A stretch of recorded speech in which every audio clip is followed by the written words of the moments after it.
Hello everyone, and welcome to the third installment of the Golden Pince-Nez by Sir Arthur Conan Doyle, one of the adventures of Sherlock Holmes. When we last left off, Stanley Hopkins had just finished telling Sherlock Holmes and Dr. Watson all about the details of the Yoxley Old Place murder. So, let's find out what happens the next day after they finally get to Yoxley Old Place, shall we? The gale had blown itself out next day, but it was still a bitter morning when we started upon our journey. We saw the cold winter sun rise over the dreary marshes of the Thames, and the long sullen reaches of the river, which I shall ever associate with our pursuit of the Andaman Islander in the early days of our career.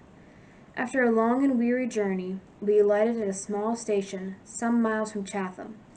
While the horse was being put into a trap at the local inn, we snatched a hurried breakfast, and so we were all ready for business when we at last arrived at Yoxley Old Place.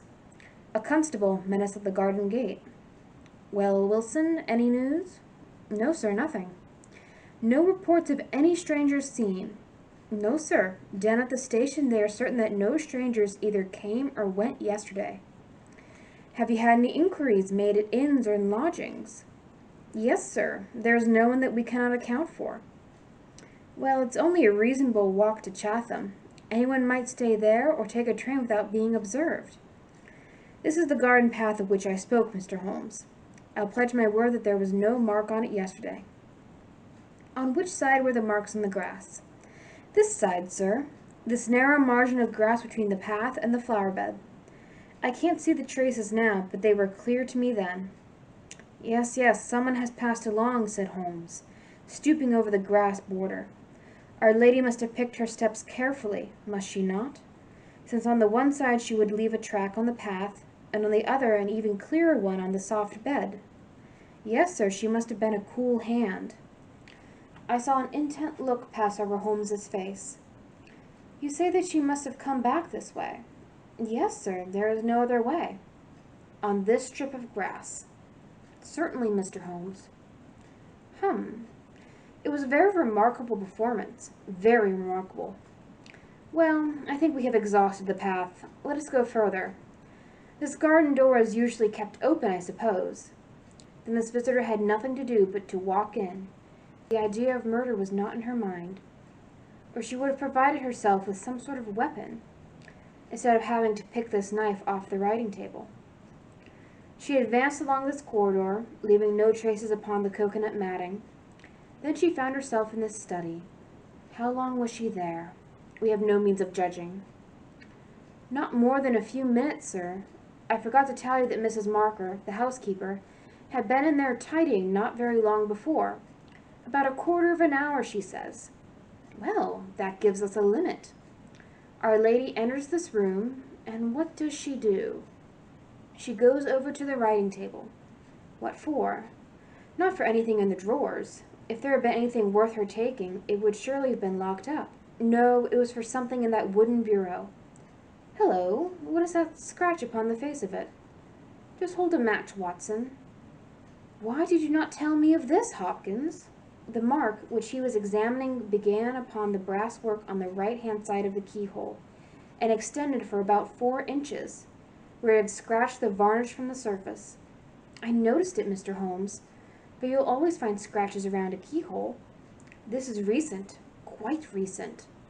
See how the brass shines where it is cut. An old scratch would be the same color as the surface. Look at it through my lens. There's the varnish, too, like earth on each side of a furrow. Is Mrs. Marker there?" A sad-faced, elderly woman came into the room. "Did you dust this bureau yesterday morning?" "Yes, sir." "Did you notice this scratch?" "No, sir, I did not." "I'm sure you did not, for a duster would have swept away these shreds of varnish. Who has the key of this bureau?" "The professor keeps it on his watch chain." "Is it a simple key?" "No, sir, it is a Chubb's key." "Very good, Mrs. Marker. You can go." Now we are making a little progress. Our lady enters the room, advances to the bureau, and either opens it or tries to do so. While she is thus engaged, young Willoughby Smith enters the room. In her hurry to withdraw the key, she makes this scratch upon the door. He seizes her, and she, snatching up the nearest object, which happens to be this knife, strikes at him in order to make him let go his hold. The blow is a fatal one. He falls, and she escapes, either with or without the object for which she has come. Is Susan the maid there? Could anyone have got away through that door after the time that you heard the cry, Susan? No, sir, it is impossible. Before I got down the stair, I'd have seen anyone in the passage. Besides, the door never opened, or I would have heard it. That settles this exit. Then no doubt the lady went out the way she came. I understand that this other passage leads only to the professor's room. There is no exit that way? No, sir. We shall go down it, and make the acquaintance of the professor. Hello, Hopkins. This is very important indeed. The professor's corridor is also lined with coconut matting. Well, sir, what of it? Don't you see any bearing upon the case? Well, I don't insist upon it. No doubt I am wrong, and yet it seems to me to be suggestive. Come with me and introduce me. We passed down the passage, which was of the same length as that which led to the garden. At the end was a short flight of steps, ending in a door. Our guide knocked, and then ushered us into the professor's bedroom. It was a very large chamber, lined with innumerable volumes, which had overflowed from the shelves and lay in piles in the corners, or were stacked all round at the base of the cases. The bed was in the center of the room, and in it, propped up with pillows, was the owner of the house. I have seldom seen a more remarkable-looking person. It was a gaunt, aquiline face, which was turned towards us, with piercing dark eyes, which lurked in deep hollows under overhung and tufted brows. His hair and beard were white, save that the latter was curiously stained with yellow round his mouth. A cigarette glowed amid the tangle of white hair, and the air of the room was fetid with stale tobacco smoke. As he held out his hand to Holmes, I perceived that it was also stained with yellow nicotine.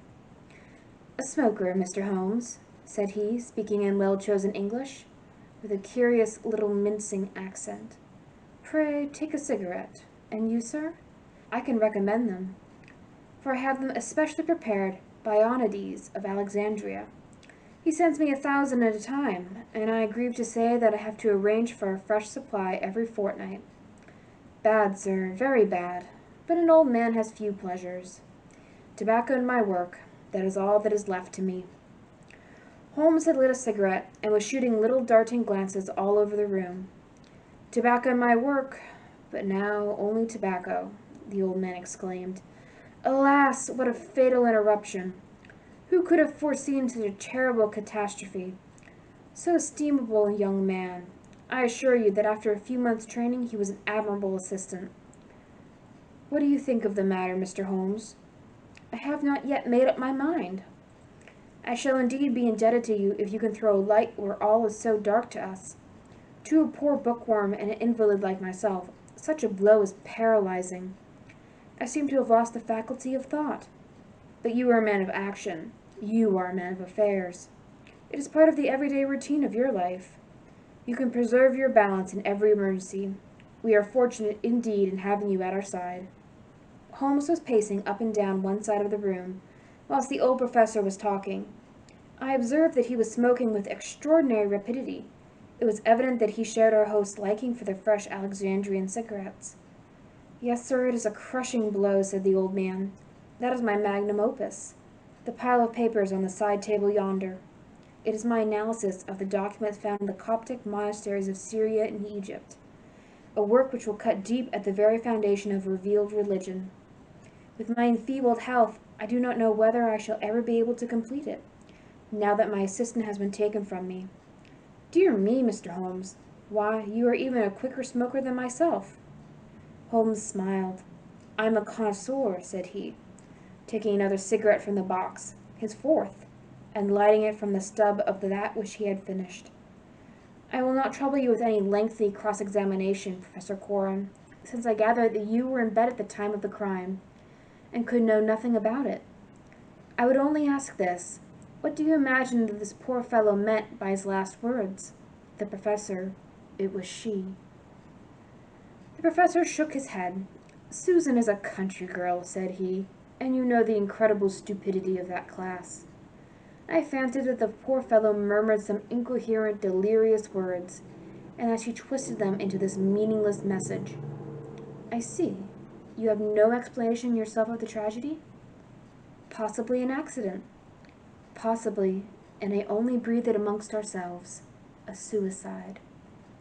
Young men have their hidden troubles, some affair of the heart, perhaps, which we have never known. It is a more probable supposition than murder. But the eyeglasses—" "Ah, I am only a student, a man of dreams. I cannot explain the practical things of life. But still, we are aware, my friend, that love gauges may take strange shapes. By all means, take another cigarette.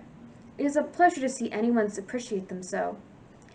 Who knows what articles may be carried as a token or treasured when a man puts an end to his life? This gentleman speaks of footsteps in the grass, but, after all, it is easy to be mistaken on such a point. As to the knife, it might well be thrown far from the unfortunate man as he fell. It is possible that I speak as a child, but to me it seems that Willoughby Smith has met his fate by his own hand." So, the professor seems very certain that Willoughby Smith committed suicide.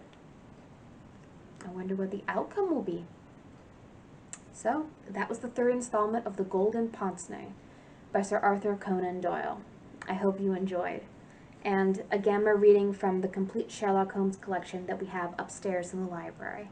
I hope to see you next time when we start on the fourth installment of this series. So, see you soon.